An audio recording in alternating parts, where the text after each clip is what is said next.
Hello friends, welcome to the last lesson of words to use instead of very. Well, this again is a revision quiz session. We'll be revising 15 words and then we'll be moving on to the fun match the following session where you'll be solving it and checking your score. Well, let's start with this lesson. I'm Amirtha Devarajan, a student of English literature. And please follow me on Unacademy if you like my lessons. And don't forget to rate, review, recommend, share, and comment on my videos. Please do that and provide me with your valuable feedback. I'm awaiting your response like anything. Okay, so let's start with today's lesson. The first word is very important. Well, the substitute for this is crucial. Crucial means something which is extremely important and which stands at the center of something, which is very integral to something. And synonym is pivotal. Pivot or pivotal is the main point where you have to take a turn, or where that's the main turning point of something, which is the most crucial point of and most integral part of something. So instead of very important, please use the word crucial and pivotal from now on. Well, the antonym is trivial. Trivial is something ऐसे ही मतलब जिसका ज़्यादा importance ना हो, जिसका ज़्यादा महत्व ना हो. Well, the next word is very interesting, and the substitute for that is captivating and fascinating. Both these words, directly show us that how much a person is interested by something, and rather than saying that your lesson or your anything that was interesting, if you want to appreciate a concert, rather than saying that it was an interesting session, please say that it was captivating, it was mind-boggling, it was fascinating. In that way, you will be able to express a lot. And please pick up these words and retain it in your memory, because it will help you a lot in the long run. And the antonym is disgust. You like something or you do not like something, or you're okay with something. So the extreme end, the other extreme end, that is not liking something, is disgust. Very hurt is battered. Battered basically होता है जब मारते हैं, batter करना. So you're hurt so badly that you're battered. You're expressing your pain in terms of physical terms. So battered and meam. Meam again means when you're very hurt. And the antonym for this could be comfort, because when you're hurt, you feel pain. But when you're not hurt, you feel comfort. So they're opposite of hurt. Very angry, very hungry is starving or famished. Both the words means that you're, dying of hunger. It has significance. You cannot just, after eating a lot of food, you cannot say I'm starving again. You have to say hungry then. These words have intensity. So look up these words before you start to use them. But I have made the context clear, I hope. Well, starving and famished is that kind of position when you're really very, very hungry. So sometimes we say, oh, okay, give me food, I'm starving, I haven't eaten since morning. So in that way, it's correct. Well, the opposite of this word is stuffed. When you're full, you do not eat that much. You cannot say, I'm starving after having meals. So you're stuffed in that case. Very huge is colossal or gigantic. And the opposite of this word is petite. We've already done this word petite, and we've covered the word colossal as well. Gigantic again means very huge. And petite is small, and colossal and gigantic refer to something immense, huge. Let's move on to the next set of words. Very lazy is indolent, slothful. Indolent or slothful. Sloth, I told you, is one of the 7 deadly sins. So when I call someone slothful, you have to be careful that you're calling him very lazy. So lazy that it's almost a sin. So it's a heavy word. And indolent again is lazy when you're inactive and you do not feel like doing anything. That's indolent. And the antonym of this word is lively. When you feel like doing things, you're active and you're in for everything. Very long term is enduring, which lasts long term. And synonym for this could be undying, which is something which does not die, which keeps on going. And the antonym is outworn, something which has gone. Something जिसका काम हो गया, जिसका बहुत short term था.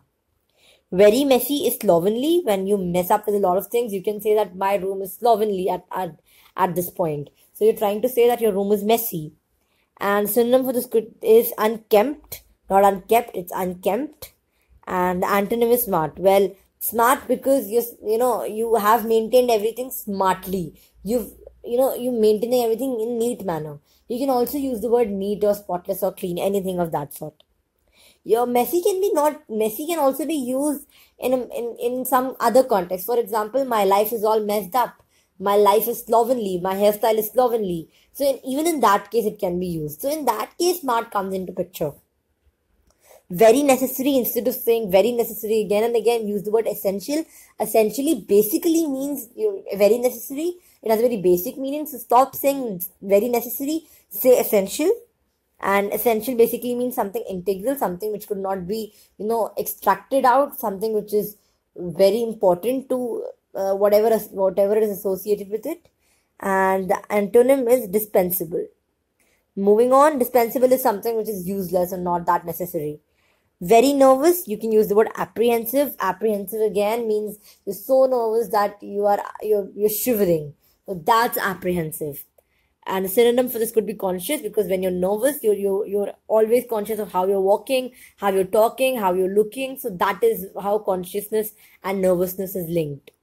And antonym is oblivious. Oblivious means unawareness. You're not aware about anything. So you hardly matter who's watching you. You just walk simply the way you want. So you're oblivious in that case.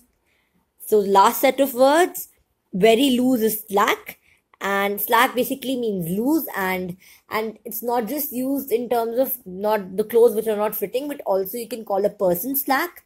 And you can call anything slack. You can call a relationship slack. I may say that my relationship with my best friend, or you can, to simplify things, you can say that we are not in the same terms anymore. Our relationship, our bond has slackened.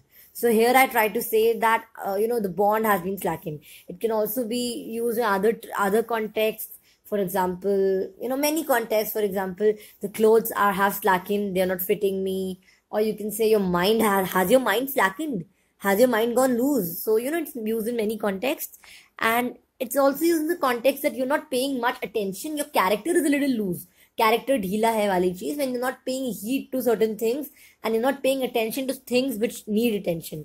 So you can also use the word heedless. That means you're not paying heed to certain things which require attention. And the antonym is vigilant. Vigilant means very observant. A very keen observer is a person who is vigilant. The next word is very noisy, and the synonym for this could be deafening, which it's so noisy that it deafens your ear. And another synonym could be thunderous. That means a uproarious thunder. And the antonym could be hushed, which means quiet. Very often, frequent and periodic. Here it means that it occurs not daily, but it occurs on a daily basis. Periodic, after every period. Frequent, बहुत जल्दी वापस आना. Inconstant, something which isn't constant, which changes. I mean, that is the exact opposite of often, because often is something happening on a regular basis, and inconstant isn't really constant. Very old-fashioned is archaic. For example, I gave you the example of bell-bottom jeans, which was very popular once, but now it's archaic. It's old-fashioned or obsolete, I may say. Obsolete, something jo purana ho jaye. And the antonym for this could be newfangled. And the last word which we're going to cover in this session, in fact, in this course, is very open or transparent. Something which is crystal clear, and something which something which you can see through. I gave you the example of how when a government functions, we should be able to see how the government functions. The wall between us and the government should be transparent and not opaque. What is opaque? Your walls are opaque. You cannot see through your walls, right? You cannot see through your walls in your neighbor's house. But had your door been transparent, you could have seen through your house. You can see through windows because they are transparent, but you cannot see through walls. So I hope I'm clear, but I would rather test you rather than hoping. So the first word is very loose. Please pause. I hope you're done now. I'm resuming. I'm decoding the answers. Well, very loose is slack. Very necessary is essential. Very noisy is deafening. Very old-fashioned is archaic, and very messy is slovenly. So guys, with this we come towards the end of this course. I hope you enjoyed this course. Please get back to me in case of queries. It was really nice with you all. It was really nice. It was a great experience teaching this course. I hope you understood these terms well. Thank you. Have a nice day.